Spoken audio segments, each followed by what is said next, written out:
Well, it's the first day of Catholic Schools Week, and they're not here. They're home today. And it really doesn't sound like they're going to be here a whole lot this week with the weather predictions for this coming week. If they're not there today, my money is they're not going to be here on Wednesday when the wind chill is going to be below zero. So what a way to celebrate Catholic Schools Week. I said to one little girl who brought up one of the canned goods on Saturday afternoon, I said, "Are you praying that there's no school this week?" She said, "Yes."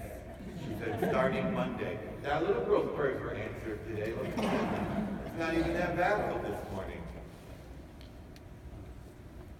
You know, when I read the gospel, last night when I sat down and read the gospel for today, especially the last line about the gospel, about those who blaspheme against the Holy Spirit, will never know forgiveness.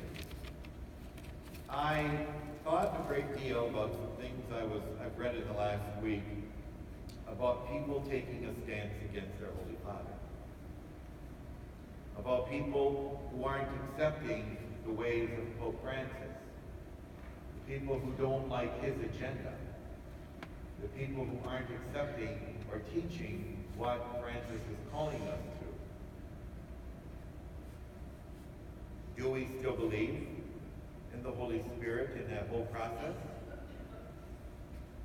You know, I was quite shocked to read some people's reactions that they don't feel that, and I know there are some bishops who aren't following it. There are some bishops who aren't following what the Holy Father is calling people to. And it's obvious when some don't even quote our Holy Father, but quote past popes before him. And that makes a very loud statement. And you know, while we're going to be celebrating Church Unity Week, you know, we have to look that we as our own church are unified. That they're not, you know, liberals here and Catholics. There's different approaches of how we celebrate our faith. And we are so blessed. You know, if we look at our religion, we look at the number of churches that we have had, the number of parishes. There is no other faith that has so many other options to go to church and celebrate their faith as we do as Catholics. There really isn't. I don't know, you know, there are not as many Presbyterian churches, Lutheran churches, you know, Episcopalian churches, Anglicans, as we do as Catholics.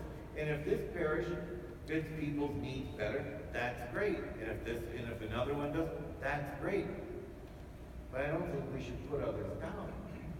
I think what we need to do is look at our unity, our common faith in the Eucharist, our common faith in the Word of God, and what we do. You know, why do some of you buy red coat, some wear blue? Because that's what you like, that's what works for you. You know, and I think the most important thing is that we celebrate our faith, that our faith is the primary center of our life. You know, not to bring us together, not to bring us apart. Not to bring us apart. That's what that whole gospel is about today. That's the example Jesus gives us. A house divided isn't going to last. If we're divided, we're not going to last.